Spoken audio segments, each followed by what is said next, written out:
Bonjour à tous, je suis ravie de vous retrouver sur Monaco Info pour une nouvelle édition dont voici les titres en images. Le 3 septembre 1944, Monaco était libéré par les troupes américaines et les forces françaises de l'intérieur. Comme chaque année, une commémoration a eu lieu ce mardi. Fabien Bonilla reviendra sur cet événement.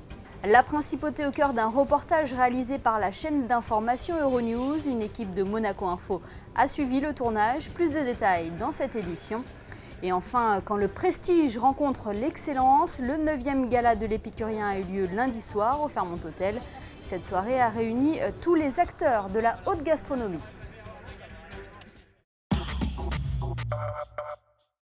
Nous ouvrons donc ce journal avec cet événement. Il y a tout juste 69 ans, Monaco et ses communes limitrophes étaient libérées par les troupes américaines et les forces françaises de l'intérieur. À l'occasion de cet anniversaire de la libération, une journée de commémoration était organisée ce mardi. Plus de détails avec Fabien Bonilla et Serge Prémont. Bravo.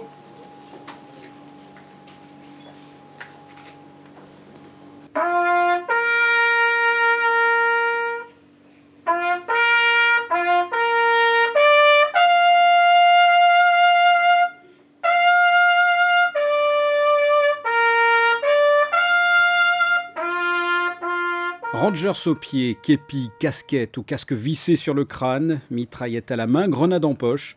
Ils ont animé les rues de la Principauté ce mardi.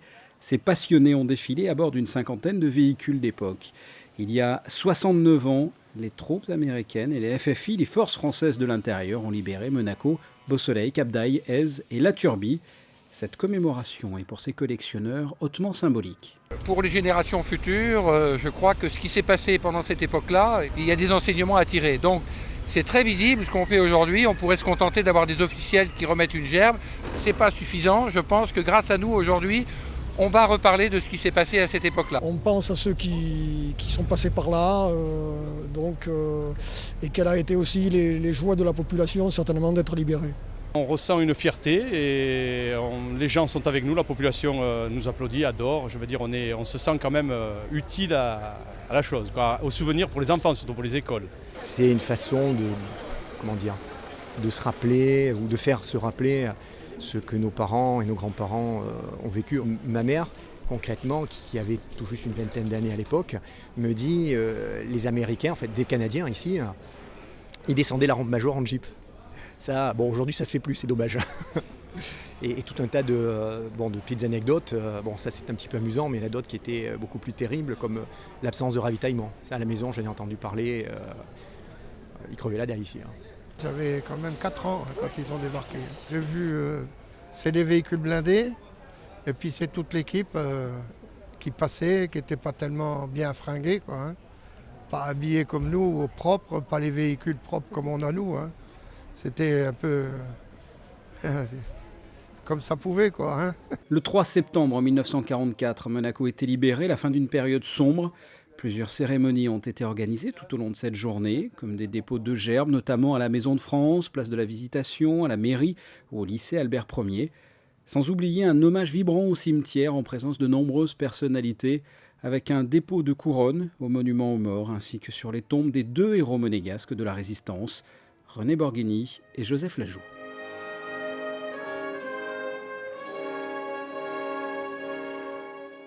Régulièrement, la principauté est sous le feu des projecteurs. De nombreux films ont d'ailleurs été tournés ici, mais également des reportages d'actualité.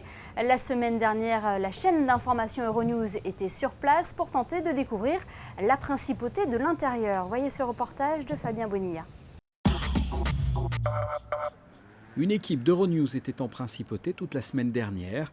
2 reporters de cette chaîne internationale ont effectué des tournages un peu partout à Monaco. Ils ont rencontré plusieurs personnalités monégasques, l'objectif étant de diffuser plusieurs reportages sur Euronews. On a 3 sujets, un sur l'urbanisme à Monaco, à partir de la problématique de saturation du territoire. Comment, à partir de là, se développer? Il y a 2 solutions, conquérir les airs, conquérir la mer. Et puis, on va tourner 2 sujets économiques. L'un porte sur l'industrie à Monaco. Peu de monde sait qu'il y a une industrie à Monaco. Et un autre sur l'autre visage du tourisme, c'est-à-dire celui des touristes à la journée. Pendant environ une semaine, Anne Guémarec, journaliste, et Mathieu Rocher, caméraman, ont pu s'imprégner de l'atmosphère de la principauté, à l'occasion notamment de rectifier quelques clichés.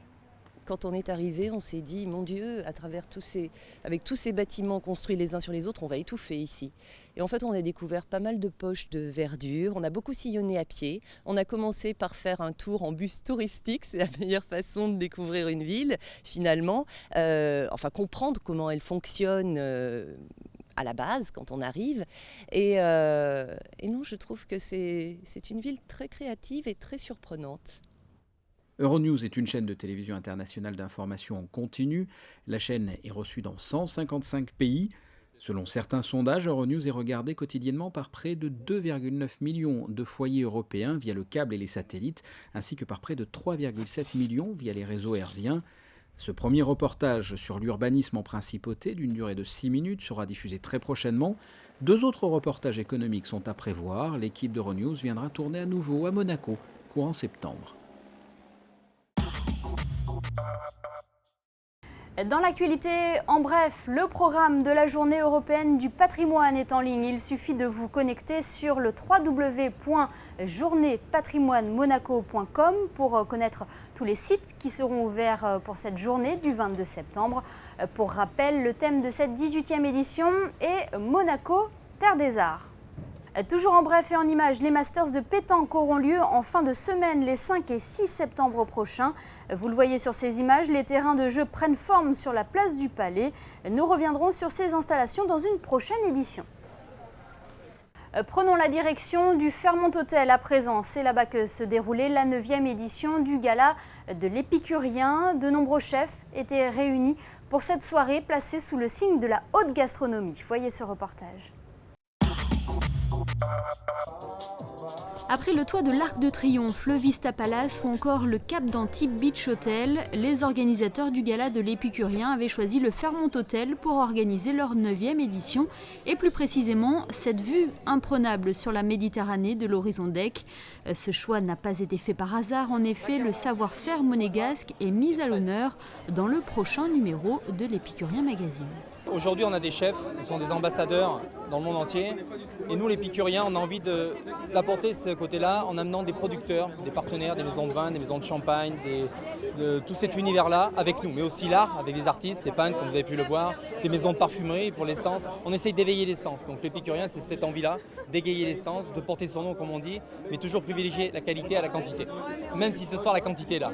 Placé sous le signe de la haute gastronomie, ce gala a notamment réuni de nombreux chefs étoilés qui aiment se retrouver pour partager leur expérience. Ce sont une concentration de chefs et une concentration d'amis.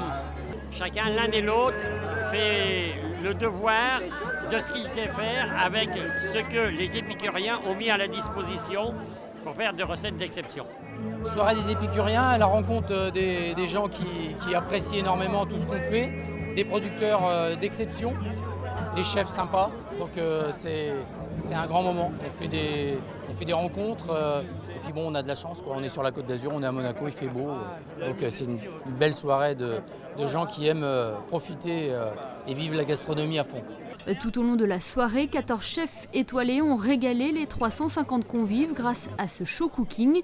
Ils ont concocté une recette chaude et une recette froide à partir d'un produit imposé pour le plaisir des papilles. Beaucoup de nouveautés et d'exclusivités ont également été dévoilées lors de ce gala. Des nouveautés à retrouver dans les assiettes et les verres des meilleures tables de la région. Comme ça, voilà. J'aurais préféré avoir Magali, mais bon. Voilà pour l'essentiel de l'actualité en principauté. Passons à présent aux prévisions météo pour les prochains jours. Le beau temps sera toujours au rendez-vous mercredi. Il y aura peu de vent et les températures seront estivales. Il fera 23 degrés le matin et 29 degrés l'après-midi.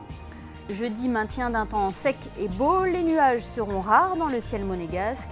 Le temps sera variable vendredi pour la finale des Masters de pétanque. Nous perdrons quelques degrés. Et enfin, le soleil sera présent par intermittence samedi avec un risque d'orage en fin de journée. Il fera 26 degrés au meilleur moment de la journée.